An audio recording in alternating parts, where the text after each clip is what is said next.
Mic check one. Mic check 1 2.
Man, we got a packed crowd today. It's good. Welcome, everybody. I want to first take a moment to acknowledge the 30th anniversary of the bombing. It was a really, really dark day in our state's history, but evil did not overcome. Oklahomans responded by running towards the danger and lending a hand to their neighbor. And as we honor those we lost on that terrible day, I want to remind Oklahomans to keep that spirit. And at the end of the day, we are not very different from each other. We're all Oklahomans. We all want what's best for our state. And I think that's, I need the help from the media and to keep that in mind as we're trying to make Oklahoma a top 10 state in everything that we do. I also want to take a moment to address some of the headlines around mental health. There have been headlines, and people have been asking me, and I think people have been reporting sometimes that we're cutting services or cutting contracts. And I want to assure Oklahomans that we are providing the same dollars. We're not cutting any kind of services. There are some contracts that we're certainly going through that maybe the RFP process wasn't done accurately, and so we want to re-put those out there. But we've worked really, really hard to make sure that Oklahomans, there's no interruption in services, and Oklahomans can get the care that they need. And like I've reminded people before, we keep investing more money in mental health, and I think it's close to $800 million that we're spending. About 385 or so is appropriated by state dollars. The rest are federal dollars. And that appropriations from the state level has gone up. You guys can double check it, but definitely for the last 3 years. And probably it's actually 387 million here. So we're going to keep working to find efficiencies. That's my job as governor. I'm going to be continuing to push state government to be more efficient and make sure that those dollars are on target, helping out Oklahomans and accomplishing the mission that these agencies are set out to accomplish. So with that, let me open it up to questions, and I think we've got a microphone here. Yes, sir. Yeah. Nice. Hey, good afternoon, Governor. I'm with News Channel 4, K4. Heyo. You talked about people, heads of agencies, receiving a lot of money when it comes to salaries. You've been mentioning that the past couple of weeks, how it's an issue in some places. We just pushed this out at the State Department of Education. The chief policy advisor there, Matt Langston, got a $40,000 bonus in December or January. And we just found out their former communications director, Dan Isett, got a $76,000 paycheck on his way out the door. So when it comes to DOGE and finding wasteful spending, I guess I'll get your reaction to that, and then why aren't we finding it there? Is that not an example of it, I guess? So State Department of Education reports up to a separately elected person. And, but yeah, I mean, I think we should be looking at all those things. I appreciate you digging into that. Those are things that we need to ask those questions. We need to hold our legislators responsible to, ask those questions, put that in, maybe put that in statute, have a track on how much bonuses you can pay. I don't know specifically whether that person earned a bonus or not, or what they did for it. But I will tell you that that's the problem with state government, in my opinion, and I've shared it several times to Oklahomans. Is you elect a governor and you say, Governor, we want you to go fix state government and do this and do that, but then you don't give the governor control to hire and fire people. So, and then when I do fire people, man, everything comes undone, right? Everybody starts spinning if the governor tries to fire someone. Well, people want their governor to hold people accountable and make decisions. But we have, besides the board, which we're doing things on the board there to try to hold people accountable all across state government. But as far as the Department of Education, I don't have any direct authority over the bonuses paid to people in that specific state agency. Now, if the legislature wants to give me that authority, you know that I will make decisions and try to hold people accountable, but it's just kind of the way our system is set up. And I've just said, hey, do it for the next governor. Don't do it for me. Grandfather all the statewide electeds in right now. But it is a weird, jacked up system. I've used this example. This makes sense to me, and I think most Oklahomans. When you hire a football coach and we tell them to go win a national championship, we don't tell them that they can't hire their own offensive coordinator, defensive coordinator, or special teams coach. You let them hire their own staff. Well, government's different. You hire a governor, but then you say you really can't hire this person, this person, this person that runs all these state agencies. They report to unelected boards and commissions, and that's the problem with state government. So again, great point. Keep pointing those things out and keep holding us accountable to the spends in state government. I think it's a good question. Yes, sir. Got a couple for you. First, any update on this? Okay. Any update on this wildfire conservatory group? Or sorry, wildfire working group, I should have said. Got it? Yeah. So I think they're meeting. I just talked to Secretary Blaine Arthur. I think they're meeting tomorrow with Tricia Everest, Public Safety, and maybe a few other people.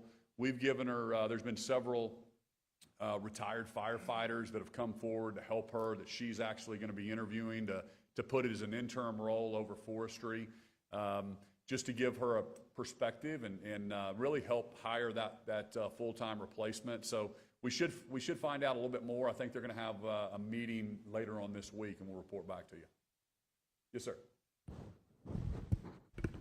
There's a bill that's advancing that would prohibit the governor from ordering any business to close during a pandemic unless there's like clear evidence that that business contributes to the spread. So I'm curious about if you feel like that the state should take guidance from the federal government, and if you have any regrets about your own decisions to order businesses closed during the pandemic. You know, I'm supportive. I'm supportive of that bill. Basically, you know, there were states that were closed down for 2 years during COVID, and there were school districts that were closed for, you know, you guys remember that. Tulsa was closed for 355 days, and we hammered them every single day. You know, President Trump during that, you know, initial time, I think the whole country was. We've learned a lot from COVID, and every leader had a difficult decision. There were leaders of businesses, and there were leaders in the athletics and the NFL and NBA, and everybody was dealing with uncertainty during that time. And I think President Trump asked every state to, you remember 15 days to slow the spread? Remember, that's kind of how it started. And so we took President Trump's advice at that point, and we probably just slowed everything down for the first 15 days or 20 days or something like that. But we quickly opened back up. And so I applaud the legislature for looking at this, because if we, God forbid, had a governor that decided to close down for you know, months and months and years, like some of the other states, I think we should be able to push back on that. But taking guidance, you know, your question there, sure, we're going to take guidance from all the professionals and our healthcare providers here locally and our Department of Health, and it's a team effort, and not one person has all knowledge. So we're going to look at all those things and try to keep Oklahoma protected. But I think most people agree. I was one of the only governors that did not do a mask mandate statewide, and most people agree that you don't put our U.S. Constitution in the attic just because somebody in Washington, D.C. tells us to. And so I think that's probably the intent of this bill, is to protect our rights as citizens and as an Oklahoma citizen, and that's something that you know, I appreciate. And you know, we'll look at all these bills as they come to my desk, but on its surface, it sounds reasonable to me. Yes, sir. Governor, why is it necessary to have another investigation into the Department of Mental Health? You know, well, I don't know about another investigation, but you know, the reason that I wanted to bring someone in is because Allie, the current director, we've gone through, since I've been governor, this is my third director. And the first two was promoted from within. When I got here, I forget her name, and then I promoted up the lieutenant, and she became the director, and we moved on from her. And we kept thinking there's something wrong. And then really applaud Allie. She had to turn over. What you're seeing now is because she got rid of her CFO, and she got rid of like 4 or 5 of her lieutenants, and then everything started coming up. So sometimes when you have people at agencies that have been there for 30, 40 years, they're moving the ball pretty good. They understand how this building works, and they're paying every invoice, so nobody squawks. And if you listen to what Elon said, and I totally can see it when he's talking about Doge, the best way to make sure nobody makes ripples is just pay every single invoice, right? But as soon as you start questioning things and you start saying, hey, this contract doesn't sound right, I want to give the money over here to this vendor and this nonprofit's doing a better job. Well, these guys start spinning. They can afford to hire lobbyists, and they come up to this building, and they start spinning everybody. And so you're seeing someone just trying to make government more efficient and actually get those dollars on target. And you're seeing the bureaucracy kick and scream as she is actually putting a spotlight on this stuff. And I tell people, let's shine a light on some of these dollars. Let's see where all the mice scatter to, and that's what you're seeing right now. The rats are running, and they're screaming. And as we've talked before, I was very glad that one of the CEOs that I've been calling out for making $1.3 million at a nonprofit that's funded by the state, I was just told by my team that he lowered his salary to $800,000. So maybe I'll start talking about $800,000. Maybe he'll lower it again to $400,000, and we'll go from there. But I applaud him from going down from 1.3 to 800,000 of state money. Yes, sir. To follow up on that, I was wondering if you could give me some clarity on the negotiation that the state undergoes with the providers that it contracts with. My understanding is that the state sets the rates for how much the contract or these providers get in their contracts. Could you elaborate a little bit on that process? You know, it's a great question. I need to find out more information about how that works. But the numbers that I've seen, we have some providers charging the state, this is on the mental health side, up to $6,700 per patient per month. And then some are charging $2,700. So that's a question that we're all digging into. So yeah, I mean, listen, if you're in business and you can bill the state and they automatically pay that without asking questions, that's a pretty good business model. If you're in business and I can send unlimited invoices and I get paid, I bet you that some of those companies get pretty good at figuring out how to continue to bill the state. And that's what we're pushing back on. And normally government doesn't ask these questions. But in a state administration, we believe in lower government and flat budgets, and there's not an unlimited amount of funds of the taxpayer dollars. And so we're asking all those questions. How can we actually take care of mental health, get homeless off the street, get them the help they need? Let's remember, that's the big picture here, right? It's why do we still have homeless people in Oklahoma City and Tulsa in other communities when we're spending $800 million on that? What are those nonprofits doing? Other states do things differently. We spend a lot of money per capita on this mental health issue, and we're asking some tough questions right now to make sure it's done efficiently, and we're good stewards of the taxpayers' money. Yes, sir. The House tomorrow has a select committee. They're going to look into the Department of Mental Health and everything. They have several members on it. The House Speaker last week talked about how there just may be some information that you guys in the executive branch are getting differently from the legislature. Do you plan on having someone at that committee, and what are you hoping comes out of that? You know, I've heard that before, that they're getting different information. And listen, that's obviously the House, the Senate can ask these questions. They can investigate things, and I invite that, right? Shine a light. Help me hold the bureaucracy accountable. So I don't know what else to say besides if they find something that needs to be fixed, I'll be the first one to fix it. I'll be the first one to take action. And if we find someone that's cheating Oklahomans, I'm going to be the first one to either fire the bureaucrat or cancel that contract and redeploy that to someone that wants to do it the correct way. So I don't really know what they're after. Hopefully they're after the same thing I am, and that's to make sure that we hold our vendors accountable, we hold the bureaucracy accountable to spend tax dollars wisely. Trace. It would not be a press conference without a question from Trace, would it? There you go. I tried to make it real long for you. You mentioned something earlier. You said you had three directors, Commissioner White, Commissioner Slatton Hodges, and now Commissioner Friesen. You said, I believe the quote was something along the lines of, we kept feeling like something was wrong.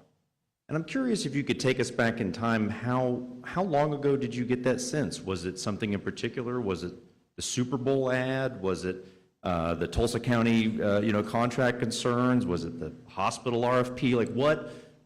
Take us back and when did you first get a sense something was wrong? Because you just said that, and I had not heard that before. Man, the first, when you're talking up here, it's not to go down a rabbit hole and have guys like this call you out on what you're specifically talking about.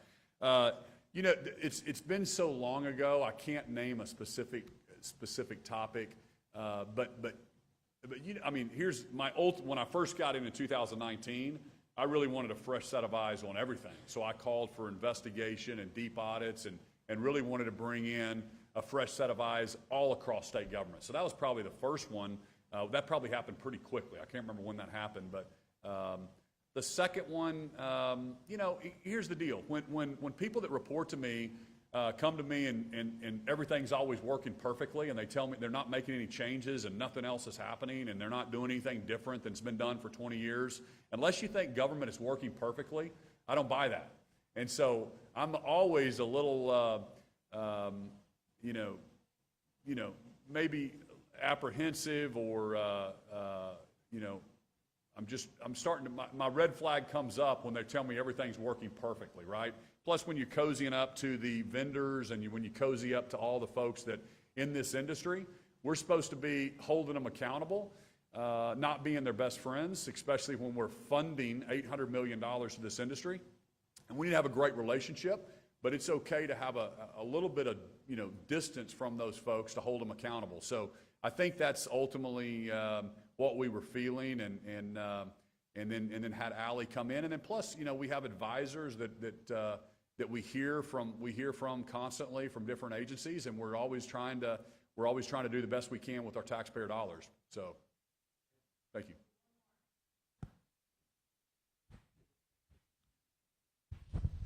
Thanks again, Governor. Your thoughts on the bill moving along to reform the Judicial Nominating Commission?